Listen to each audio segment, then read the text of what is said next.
Hello everyone. I unfortunately this summer will be deprived of seeing my lovely, beautiful, show-stopping, amazing Terry every week and talking about books. So in place of that, in hopes to maybe try and fill that void, I'm gonna be doing book reviews. This is literally just for Terry, but I wanted to just talk about books because I love doing that. So I'm gonna periodically come in and review the books that I'm reading this summer. And as we're now like a week into June, I feel like I should talk about the books that I've read over the past month. So that's what we're gonna do. Thankfully, I have my Goodreads pulled up on my iPad so we can get through this together because I don't have all the books that I've read physically in my possession. So, okay. The first one I want to start out with is this poetry collection. This is Ada Limon's newest poetry collection. It's mostly actually just pieces from her old collections, and then the very end is like her new stuff. I gave this 5 stars, absolutely. I love Ada Limon. I am just so fond of everything she does. I think the way that she thinks and the way that she views the world is something that I really admire and I really look up to. She just writes about her life. I mean, like any poet does. But yeah, I just love the way she looks at the world. She reminds me a lot of Mary Oliver in the way she writes environmentally, and the way she respects nature and kind of, you know, sees herself next to nature, not something a part of it. I'm gonna read some of my favorite lines because, you know, I underline my poetry, so. You tell everyone to leave you alone so you can go on feeling the world climbing around in your body like you were just as much a part of it as it was of you. It's very, actually, her form reminds me a lot of Ocean Vuong's form, in that it's clearly poetry, but it writes like a journal almost, which again, I feel like you get that more of a connection like with the author or whatever. We are creatures of constant awe, curious at beauty, at leaf and blossom, at grief and pleasure, sun and shadow. Ugh, I just love her. She's a great poet. I can't say enough good things about Ada Limon. I could talk about her forever, and I read anything she puts out, honestly. So I'm really happy to have this collection because it's like a big mashup of a lot of her work. So 5 stars, of course. The next book I read was actually a reread because I found a copy of The Seven Husbands of Evelyn Hugo at the thrift store and I really wanted to reread it because the first time I read it was I think like summer of 2022, back when I was like really first getting into like reading obsessively again. And I just wanted to reread it because I really liked the love story, and I really like the story itself is just such a great pull in. So I read that on the plane actually.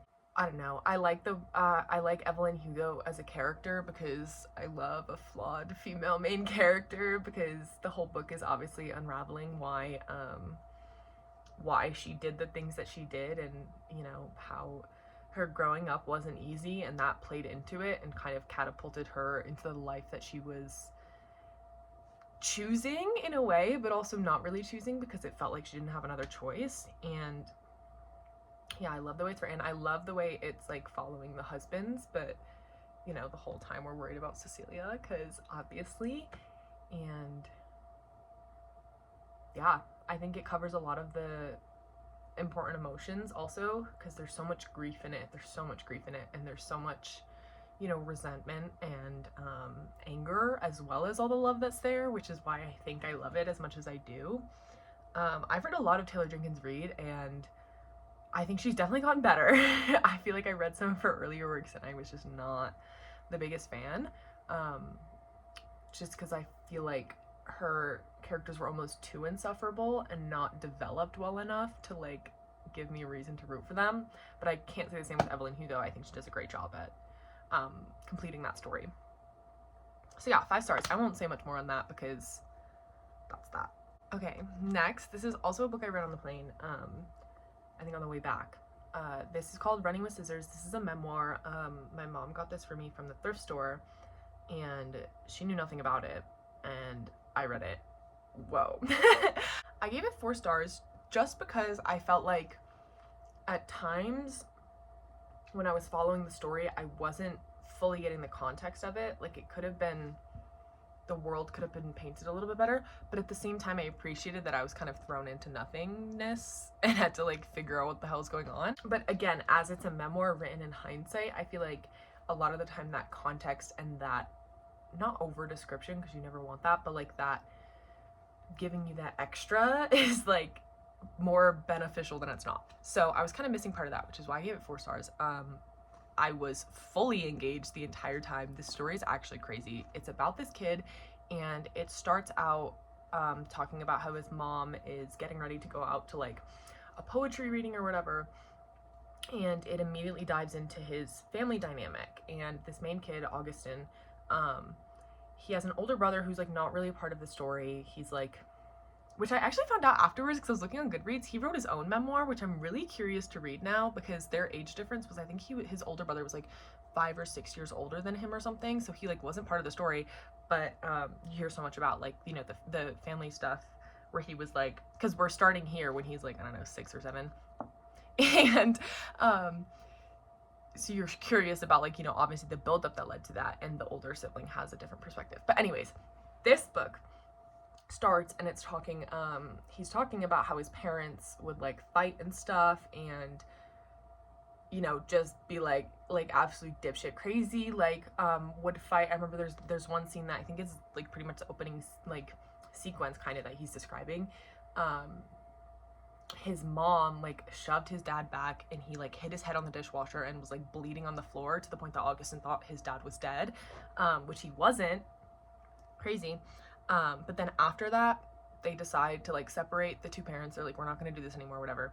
So Augustin's staying with his mom, and his mom goes to start seeing this doctor. Fuck, what's the doctor's name actually? Because this is like important. I think it's like Finch. Yeah, Dr. Finch. Dr. Finch. She starts seeing Dr. Finch, and he's just kind of weird. Like, he's just like bizarre.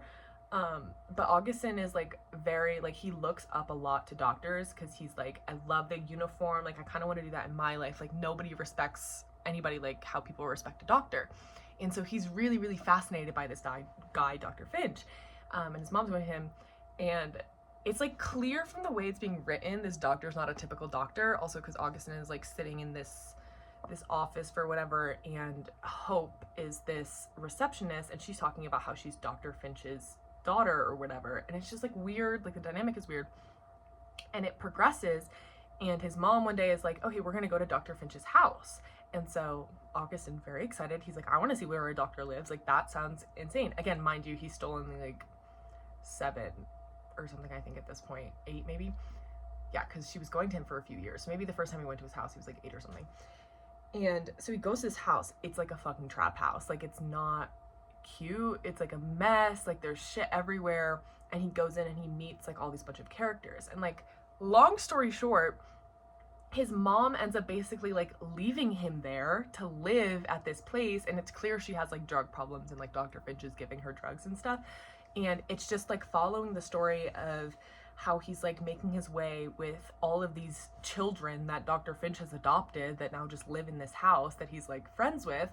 But he's like, you know, like not going to school, and he's also gay, and he's trying to figure that out. And he's like, it's just a whirlwind of things. And it's also just crazy because his mom just like drops him off and then doesn't see him for like 6 months, and then comes back, and it's like, okay, I've recovered now. Well, that was the other big thing, is because like his mom was there, like they would go visit every once in a while, but then at one point she leaves him there, and then he's there for a few months, and then she comes back after clearly a crazy like drug bend, and she's like, we need to leave, Dr. Finch is not a good person.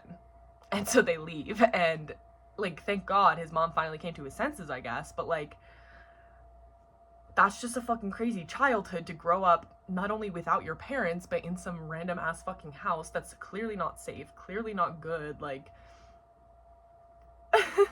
And also, like, when his mom comes back, he has to grapple with the fact that, like, do I go back with my mom because I was kind of telling her all along that, like, something doesn't seem right and I don't want to be here, and now she's finally coming back to me, but also she's my mom, like, I'm glad she finally came back to me, like. So, like, here's one line in, like, the final few pages, because obviously when his mom comes back, she's very upset with Dr. Finch because she realizes she's been kind of being taken advantage of, and it hasn't actually been helping her, because she went to actually seek help, you know, in whatever way she thought it was best. And so it hurt when she realized she wasn't being helped and she was actually being hurt. And Natalie, for context, is one of the girls that lives in the Finch's house that he got really close with. The rest of the evening, we barely spoke. Something had happened between us. Sides had been formed. Natalie wanted me on her side. She wanted me to drive to her dad's house in the morning, declare my loyalty, disown my crazy mother. And my mother wanted what? She wanted to be left alone, I guess. She certainly didn't want me involved with the Finches anymore. But Natalie was a Finch, and she was my best friend. It's going to be difficult for us, Natalie said just before we went to bed. We're caught in the middle of this. It's going to be very hard to remain friends. This is big, Augustine. You're going to have to decide. So it came to this. Was I a turd reading Finch, or was I my crazy mother's son? In the end, I decided that I was neither. Like, that's crazy. Like, and again, he's so, I mean, at this point he was, you know, in his early teens, but it's like, having to make that decision is like so difficult, because it's like, do you stay with your found family, people who actually maybe understand you in ways that your mother never could, or do you go back to your mother who's now kind of lost in herself in depression? Like, also, that's so unfair that you're put in that situation to begin with. Like, you didn't ask for that at all. So the story like basically ends, he ends up getting his own apartment, and he like gets a job like serving or whatever, and then there's like an epilogue where he says like where everyone else is, like every other character in the story. So like Dr. Finch loses his medical practice, and he ends up dying from heart disease. His mother like lives alone in a small apartment or whatever. She still writes poetry and has been published. And yeah, it was a great memoir, because it was like such a perfect memoir in that, again, perfect time, not perfect time, but like well encapsulated that specific time in his life. So yeah, this is a crazy fucking book, honestly. And I was like at half of it, because I was just like shocked and like crazed and just like not expecting the kind of stuff that they were doing. Like, there's one scene where they're like drilling a hole in their roof because they wanted a skylight, and they were just doing that because the house was a piece of shit and nobody was like watching them. Nobody's watching these kids. So yeah, great book though. I was thoroughly entertained, I'm not gonna lie. The next book I read was A Room of One's Own by Virginia Woolf. That has been on my TBR like forever. I read the initial essay, like the first, I think it's technically just the first chapter of it, because it's only like 7, it's really short. I read the first chapter in a class and I was like, oh my god, I love this. And so I was like, I need to read this full thing, because the book itself was initially, I think it published in like 1929, and it was initially like a series of lectures that she was gonna give, but then she kind of like composed it into this book. 5 stars, by the way. Incredible. It's just her talking about, obviously the time period is very different, but it's her talking about the necessity through the lens of women in creative fields such as writing fiction, the necessity of women to have their own lives and to have their own spaces and to have their own, be their own person detached from something else in order to be able to work and create and exist in that sphere. Oh my god, so good. I underlined so many things in that book. I wish I had it with me. I gave it to my friend so she could read it. It was just so good. She's so witty. She's so, I don't want to say ahead of her time, because I think women were in tune every time they were in, but she was just so in tune with everything that was going on. And so much of it was describing just the misogyny as it bleeds through everything. Like, one of the scenes is she's talking about how she got an idea for something, and she's like, okay, I want to go to the library and like, you know, see if I was really thinking the right thing, or like, you know, look at this book, whatever. And she tries to go into the library and they're like, sorry, you can't unless you're accompanied by a male student or whatever. And then she just goes on as like, why is knowledge being like shut off? Like, that doesn't make any sense. And then she's talking about like the differences between like a woman's luncheon versus a male's luncheon, because they have the budget to care about men where they don't have the budget to care about women, and they're blind to the fact that they don't care about it. Like, they'll still be like, well, we had the luncheon, and it's like, okay, but the luncheon was like one course and it didn't like satisfy you. I think there's a line in there where she's like, god, what's the line? It's like a pretty famous line where she says like, one cannot live unless one is dined good or something. Fuck, I can't think of it, but it's something dined. But yeah, so it's like in one case you're having a luncheon where it's like one course and then you're done and it's like, you know, shitty ass fucking chairs.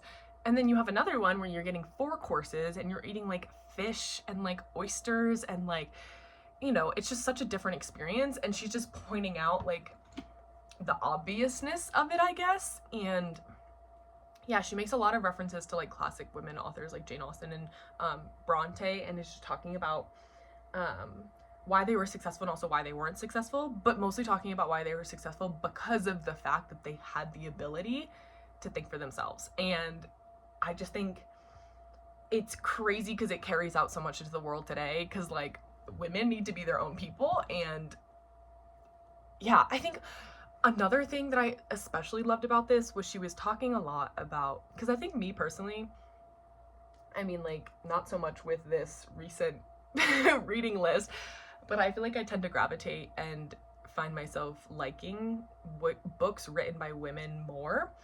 And she was talking about how like books written by women are so different to that of men, not only because it's written by a woman and she has different life experiences and she has different, you know, she's brought up in a different way. She's a woman, she was raised to be a woman, she's not a man. But also women want to write different things than men want to write. Like they focus on different things in the plot and the story, and sometimes it's clear and sometimes it's evident and sometimes it's not. And it's not to say that one is better than the other, one is not, but it's to say that women within themselves should have the ability to make that choice and make that decision and write however they please and discover that within themselves without being pulled or needing to do something else. You know what I'm saying? And it also just talks about how, like, again, like women, the great women writers who came before her are like, they had to find their ways to write in stolen places. Like so-and-so would only have 30 minutes to write because then she had other duties to attend to. And whereas it's like a man's writing process is sitting down and writing for hours. And so obviously the outcomes are going to be different because the environment and the way in which you're writing is completely different. That's all I'll say on that book. I really, really thoroughly enjoyed it. It's kind of just like one long essay. But I love her perspective. I love Virginia Woolf. I think she's so smart, but really good. 10 out of 10. The next book I read I also don't have. But actually I have the sequel though, which I haven't read. It's the first book in this trilogy.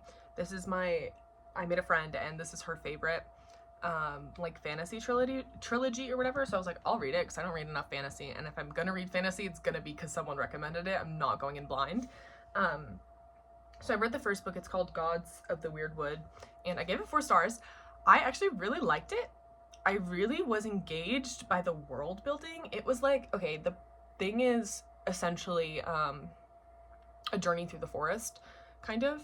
It follows this main guy, Kahan, and it's just following his journey because he was kind of stolen from his village when he was young and told that he had a gift inside of him, which is some kind of like supernatural thing that gives him powers or whatever, and he's connected to some kind of god and, you know, the whole nine. And the story starts when he's an adult man or whatever, and well, it doesn't start there, but it really starts there when he's an adult man, and it's talking about how he's like suppressing this power because he doesn't want it, only brings destruction, and he's having to fight with that because it's in him, and like you hear the whispers or whatever of it whispering to him. And yeah, but he lives like on the edge of the forest in his own cabin, not part of the village, like completely isolated because he doesn't want anyone to know him, and he doesn't want anyone to like know that he has this power within him, you know, because he's trying to suppress it and he doesn't want that to be who he is. But you know, shit hits the fan, and then things are happening, and he's pulled out of his cabin, and he has to eventually like adventure through the woods. But what I loved the most about this book was just the description in it. Like at times I felt like I was reading poetry just because of how in-depth the descriptions of like the forest and like all these creatures that were being made up, and like just the different plants or like all that kind of stuff, and just like taking you through that journey. I was just so like, it was definitely like a different kind of book, which I think I also really appreciated. Like it wasn't like I was reading a Room of One's Own by Virginia Woolf at all. It was a very different thing. But yeah, I don't know, I feel like I don't have enough to say in terms of like my review of a fantasy book because I'm not a fantasy reader. I was there for a good time and I had a good time. If that makes sense. I just don't think, like, reading fantasy also for me, I feel like I take so much longer because I actually have to, like, build the world in my head. Like, yes, when I'm reading, like, literary fiction, I'm, like, you know, contemplating the deep meaning of whatever the fuck. But this, it's, like, it's almost more difficult in a way because it's so hard for me to, like, imagine the worlds in my mind. So it takes that, like, extra effort. But it was so good. And after the journey through the forest and stuff, there's, like, the final battle, which is, like, you know, so well described and just so well, like, put into perspective. And I also just really liked it because it was like, the underlying message was about how you shouldn't put harm onto others, because why would you do that? And also, like, don't destruct things like the forest and stuff, because what has the forest done to you? Nothing ever. So just things like that, and, like, taking into account, like, building and destruction. And sometimes when you think that you're building something, you're destroying more than you're adding or creating or benefiting. So just, like, underlying themes of that as well were very present in it, which I also really liked, because, like, yes, hello. Yeah, 4 stars though. I guess I didn't give it 5 stars because I felt like it wasn't the most profound thing to me, and a lot of the, like, messages and stuff were, like, I don't know, right there. But yeah, 4 stars though. Second to last book. As we know, I love Matt Haig. I've read almost everything he's written. I've read everything that you can buy in Barnes & Noble. That's for sure. And this is his newest book. It was just released 2 weeks ago, so obviously I bought it and immediately read it. Sue me. I gave it 4 stars, actually. I didn't give it 5 stars just because I've read other stuff that's better by him. And I was actually saying the other day, because this is technically the second book in, like, the Midnight Library series. Comparatively, the Midnight Library was not one of my favorite books of his, so maybe that's also kind of why, like, this realm just isn't, I don't know. I love this book though. 4 stars, yes, just because, again, it wasn't as great as the other stuff I've read by him, but he knows how to tell a fucking story. Let me tell you that. I'm so engaged by him. I love that he does short chapters and he names his chapters. Like, yes, please. He makes, in this book specifically and all of his other books, I love the references he makes, because half of them I get, like, meaning, like, I've read or I understand, but the other half are just recommendations for me because I love, you know, what he likes, so thank you for the recommendation. But, like, this page I just opened to is about literally The Double by Dostoevsky, which I've read and I understand, so I'm like, wait, I am totally following. But yeah, this is essentially, the Midnight Library is about this girl who's about to kill herself, and then she goes through, like, a library looking at all the different possibilities of her life. And this is kind of different because it's about this old guy who dies, and then he's taken on a train, like, back to journey through his life from the beginning to the end.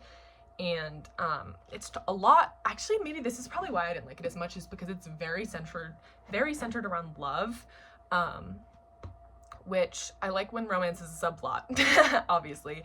But the main guy, Wilbur, is going back through his life and realizing that the true love of his life, whose name is Maggie, by the way. So this entire book is just talking about how great and awesome and how wonderful Maggie is. And so I'm like, yes, correct. Yes, I'm being seen. No, I'm kidding. But the guy, Wilbur, is, like, going back through his life and, you know, kind of realizing all the mistakes he made, like, within his relationship. But it wasn't so much, like, within his relationship. It was just, like, within himself and, like, losing the joy in himself and not being present in the moments, and, like, working too hard and putting work above human connection and things like that. So very obvious kind of stuff, but I really like it. I love how he writes. He feels like he's speaking to me, and yeah, I don't know, I really like it. And this one's also a signed copy. Have to point that out, of course. But yeah, I also just, like, speed through this because he keeps me engaged, you know? So it's a great book to read because I'm just like, oh, I want to know what happens next. I like the contemplation about, like, what is the meaning of life, and how do we find meaning in life when we don't know the outcome, or when we don't, you know, necessarily know what path we're going down. So I thoroughly enjoyed. I really liked.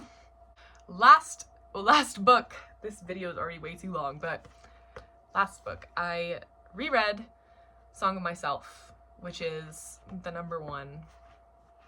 This is, like, my favorite. I won't say it's my favorite because I have too many favorites, but it is absolutely one of my favorite works of literature ever. Song of Myself is a poem by Walt Whitman that's essentially, it's like 40 or 50 pages long. And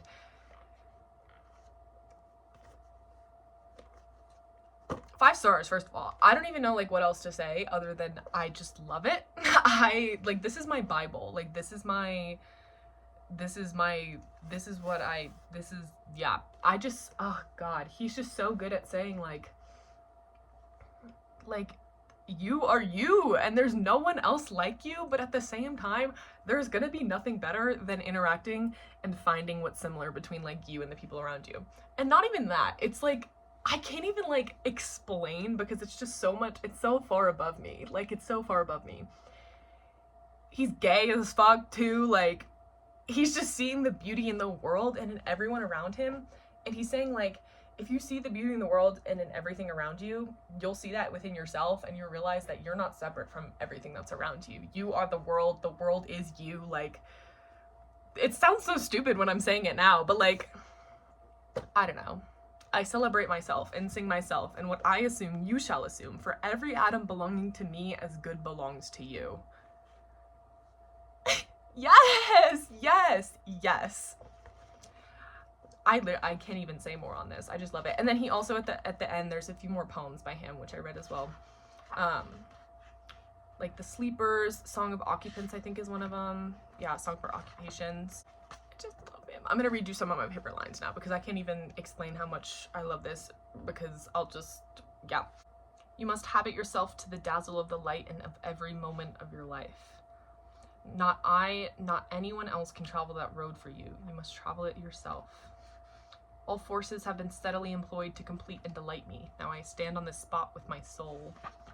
And I know I am solid and sound. To me, the converging objects of the universe perpetually flow. All are written to me, and I must get what the writing means.